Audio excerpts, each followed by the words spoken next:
I love water. I love it. Every day, I start my day by filling up a glass of thirst-quenching, refreshing water. I've never thought much about how fortunate I am to be able to access water so easily until one day when I met a church friend. I was in rural Missouri, visiting a congregation that I had been to on a number of occasions. And one of the members, Sarah, invited me over to her house to share in a meal. And I came into Sarah's modest home. She invited me to her kitchen table as she moved about, putting the finishing touches on the meal for that day. And Sarah turned to me and asked me, "What can I get you to drink?"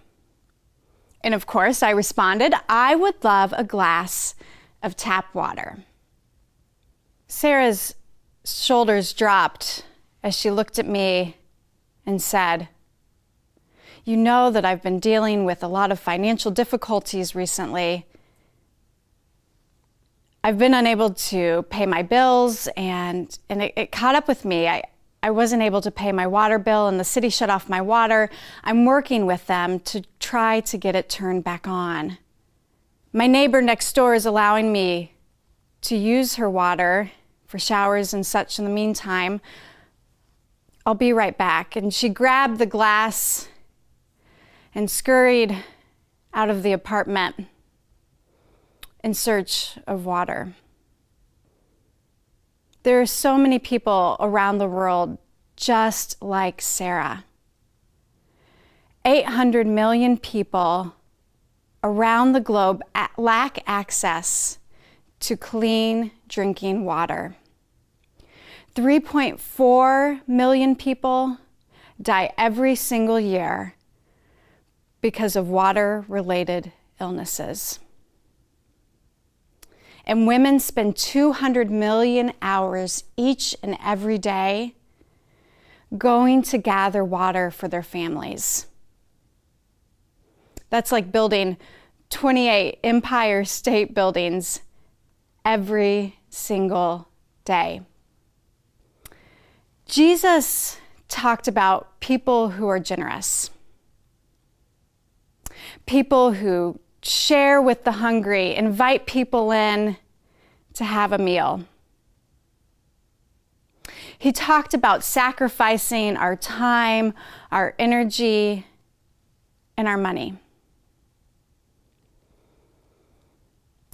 As I sat there waiting for Sarah to return with glass in hand, full of water, I thought about my own wealth, something that seems so easy to access every day, yet so many people around the world lack.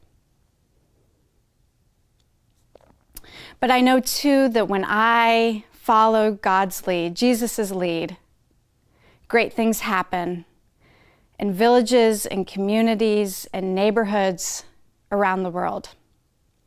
Because of your generosity, we've been able to provide clean water to families and villages in Kenya, in Nigeria, and the Philippines. Because of your generosity, 5 mountain villages in Guatemala now have the resources to water their vegetable gardens.